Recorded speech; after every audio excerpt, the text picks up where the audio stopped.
Donc en France, il faut savoir que le droit de vote accordé aux étrangers, donc étrangers, c'est-à-dire hors de l'Union européenne, n'existe pas, n'a pas été accordé. Ce qui est assez étonnant d'ailleurs quand on reprend historiquement, puisque la Constitution du 24 juin 1793, qui n'a jamais été appliquée en France, accordait ce droit de vote aux étrangers. Mais en 81, François Mitterrand avait fait une proposition dans son programme présidentiel pour pouvoir accorder ce droit de vote aux étrangers, mais il ne l'a jamais appliqué. Aujourd'hui, avec un président de gauche socialiste, donc François Hollande, qui est socialiste, nous pensions que nous pourrions justement présenter au Parlement le droit de vote, en tout cas un projet de loi sur le droit de vote des étrangers dans les élections locales. C'était une promesse de François Hollande dans la campagne présidentielle de 2012. Malheureusement, cette promesse a été reportée puisqu'elle était censée s'appliquer, en tout cas elle était censée être proposée entre 2012 et 2013. Et il a reculé parce que pour que ça puisse se faire, il fallait que notamment soit la Constitution française soit révisée, soit que ce soit un référendum national. François Hollande s'était engagé de proposer ce projet de loi après les élections municipales de 2014, et on se rend bien compte qu'on ne voit rien venir puisque nous sommes en 2015. En 2012, avant l'élection, les Français étaient majoritairement favorables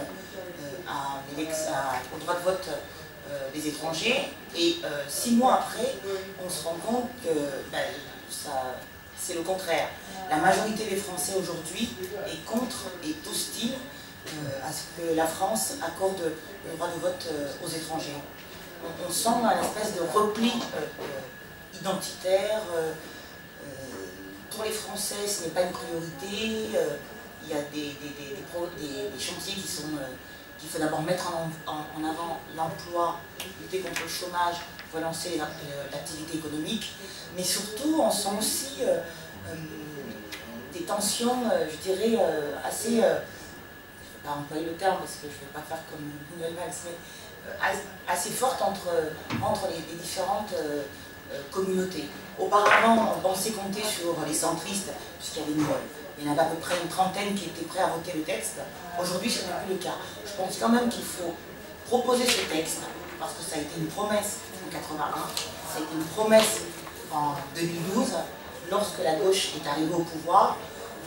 Et aujourd'hui, on sent bien qu'il y a une déception au niveau de notre électorat, au niveau aussi des personnes étrangères, c'est-à-dire donc hors communauté européenne, parce qu'on se rend compte que la gauche aujourd'hui n'a pas tenu sa promesse de présenter ce texte, même si on sait bien qu'aujourd'hui il ne sera pas adopté, puisque pour qu'il soit adopté, il est nécessaire que le Parlement le vote dans les 3/5, c'est-à-dire les 3/5 du Parlement votent en faveur du texte.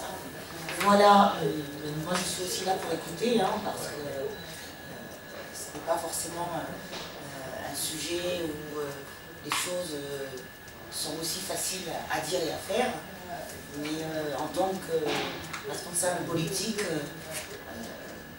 si je suis là, c'est que le sujet m'intéresse, je veux que ça progresse, en tout cas en France, puisque d'autres pays en Europe sont déjà bien avancés, et j'espère que justement les différents intervenants nous proposeront peut-être des initiatives qui ont été mises en place, en œuvre dans leur pays, et qui ont permis cet aboutissement.